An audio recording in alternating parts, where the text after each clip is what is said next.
खबरें जो आपको सीधे जोड़ती हैं हमसे, जिनका आपकी जिंदगी पर होता है सीधा असर। खबरों की वही तस्वीर, बिना बदले बिना डरे, जज्बा सच का लिए, सच दिखाते हैं। सांसद पप्पू यादव दोहरा गांव पहुंचकर तरन्नुम परवीन के शोकाकुल परिजनों से मिले। पीड़ित परिजनों को 20,000 रुपए की तत्काल आर्थिक मदद की। सांसद पप्पू यादव सरकार से घटना की न्यायिक जांच एवं दोषियों को गिरफ्तार करने की मांग की है। सांसद पप्पू यादव ने कहा कि गरीब की बेटी के लिए न्याय की मांग करना गुनाह है। दरभंगा बिहार दरभंगा जिले के जाले थाना क्षेत्र के दोघरा गांव में 21 जून को तरन्नुम परवीन की संदिग्ध परिस्थितियों में हुई मौत का मामला तूल पकड़ता जा रहा है। 21 जून को तरन्नुम परवीन बकरी के पत्ते लाने गांव के बगीचे में निकली थी, रात तक नहीं लौटी। परिजनों ने काफी खोज खबर की सुबह में तरन्नुम परवीन का शव गांव की पोखर में तैरता हुआ पाया गया। परिजनों ने आरोप लगाया कि गांव के ही हरिओम महतो एवं अमर महतो सहित कुछ लोगों ने पहले दुष्कर्म किया, फिर गला दबाकर हत्या कर दी। प्रशासन पहले इसे डूबने की घटना फिर आत्महत्या बताकर FIR लेने से बचता रहा। बिहार के नायक पूर्णिया के चर्चित सांसद राजेश रंजन उर्फ पप्पू यादव को जब घटना की जानकारी मिली तब वे बुधवार के देर रात्रि जाले थाने के दोघरा गाँव पहुँचकर तरन्नुम परवीन के परिजनों से मुलाकात की घटना की विस्तृत जानकारी ली। परिवार की आर्थिक संकट को देखते हुए सांसद पप्पू यादव ने तत्काल 20,000 रुपए की आर्थिक मदद की। सांसद पप्पू यादव परिजनों से मिलने के बाद मीडिया कर्मियों से कहा कि एक तरफ परिजन इंसाफ के लिए रो रो कर गुहार लगा रही है, दूसरी तरफ पुलिस की अनदेखी और लापरवाही गंभीर सवाल खड़े करती है। क्या किसी गरीब की बेटी के लिए न्याय की उम्मीद करना गुनाह है? क्या हमारे सिस्टम में बेटियों की इज्जत और जान की कोई कीमत नहीं है? सांसद पप्पू यादव का यह सुलगता सवाल पूरी तरह मानवता को झकझोर दिया है। सांसद पप्पू यादव इस मामले को सरकार से न्यायिक जांच एवं कांड में दोषियों को गिरफ्तार करने की मांग की है। सांसद पप्पू यादव ने कहा कि तरन्नुम परवीन को इंसाफ मिले, हम चुप नहीं बैठेंगे ताकि अगली बेटी के साथ इस तरह की घटना नहीं हो। मौके पर युवा शक्ति के वरिष्ठ नेता अजय कुमार गुप्ता, दिलीप खिरहर, माया शंकर यादव, अधिवक्ता रविशंकर प्रसाद यादव, ललित यादव, महेंद्र सिंह यादव, मोहम्मद मुद्दसिर, मुखिया ललन सिंह सहित हजारों की संख्या में महिला पुरुष मौजूद थे। भारत TV 24 के ब्यूरो चीफ अजय गुप्ता दरभंगा जिले के जाले थाना क्षेत्र के दोहरा गांव से तरन्नुम परवीन के शोकाकुल परिजनों से मिलते सांसद पप्पू यादव की तस्वीर एवं इस जघन्य हत्याकांड को लेकर क्या कुछ कहा है, हम आपको रूबरू कराते हैं। दरभंगा जिले के दोहरा गांव से लौटकर ब्यूरो चीफ अजय गुप्ता की रिपोर्ट।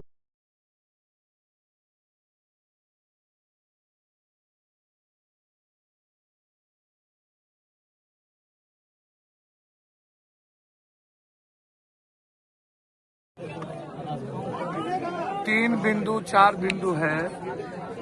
पहला बिंदु है कि कुछ दिन पूर्व इनके पिताजी से छेड़खानी के नाम पर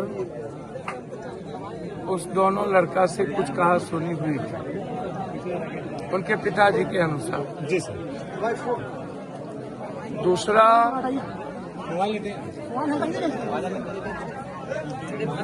वो बच्ची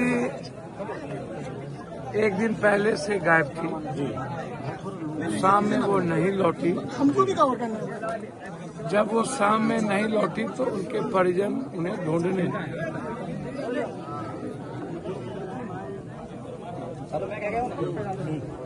जब वो ढूंढने निकले तो बच्ची का पता नहीं चला।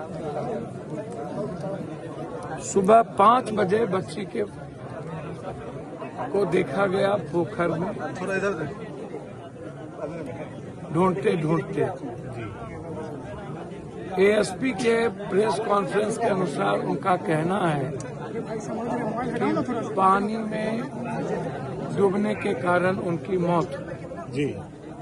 परिजन का कहना है कि उनके गले पर दाग है, जो फोटो है। जी। दूसरा, बच्ची गायब हुई, शाम तक नहीं पता चला। जी। तो बच्ची डूबी कब? जी। यदि शाम में डूब गया होता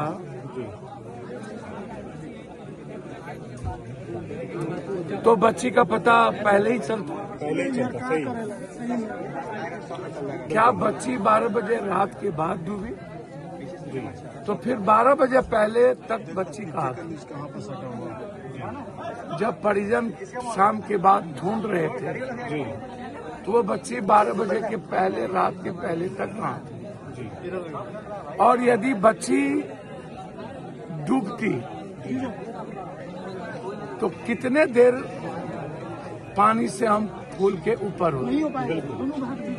बच्ची डूबती तो पेट में पानी होता, नहीं होता जी सर। वो पानी पीती। जी इनका शंका है कि बच्ची को मारकर वहां फेंक दिया। हम्म। पूरा का पूरा शासन प्रशासन हिटलर के तरह। पूरा बिहार में गाली गलौज और नफरत के अलावा दूसरी कोई राजनीति नहीं हो रही। अभी हम इस बच्ची के न्याय की बात करेंगे। हमारे बच्चों को कुछ भी नहीं होगा। हम पूरी तरीके से, अभी मैंने सुप्रीम प्रिंसिपल से बातचीत की है जी सर। और जरूरत पड़ेगी तो इस परिजन को लेकर के कोर्ट जाएंगे कि मेरी मेडिकल पुनः मेडिकल टीम से कराएंगे। लेकिन जी सर। मेरा सवाल है कि बच्ची पोखर की तरफ क्यों गई? क्यों गए? बिल्कुल। बच्ची 12 सुबह 5 बजे तक कहाँ थी? बच्ची को ढूंढने के बाद बच्ची शाम के बाद नहीं मिली। तो नहीं मिली तो बच्ची कहाँ थी? कितने देर के बाद बच्ची कैसे डूब गई?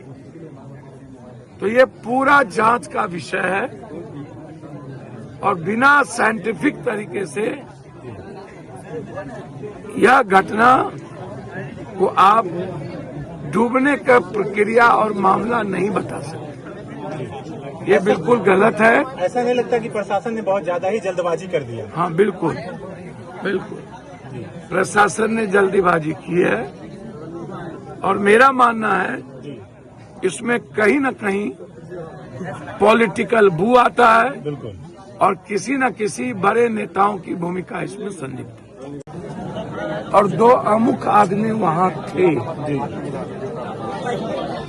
जो पहले भी उनकी इस तरह के गलत हरकत रहे। मेरा इसमें मानना यह है कि निष्पक्ष जांच के लिए हमें सीसीटीवी फुटेज, मोबाइल लोकेशन, किस किस का मोबाइल उस वक्त उस इलाके में था और उस आधार पर साइंटिफिक और एसएफएल की रिपोर्ट पर पूरी जांच होनी चाहिए। जब ये मामला संवेदनशील था तो फिर इनको मजिस्ट्रेट के सामने पोस्टमार्टम करवाना चाहिए या मेडिकल बोर्ड बना करके इसका पोस्टमार्टम कराना चाहिए। आपने आनन फानन में आपने पोस्टमार्टम करा दी और बिना पोस्टमार्टम के पहले ही आपने शंका जाहिर की कि डूब के मरी। खैर सिलसिला होगा ऐसा भी कहा गया था। वही मैं कह रहा हूं। तो ये परिस्थिति संदिग्ध का मामला है और मैं ऐसा चाहता हूं इसको पूरी की पूरी तरीके से जांच हर परिस्थिति में मैं चाहता हूं।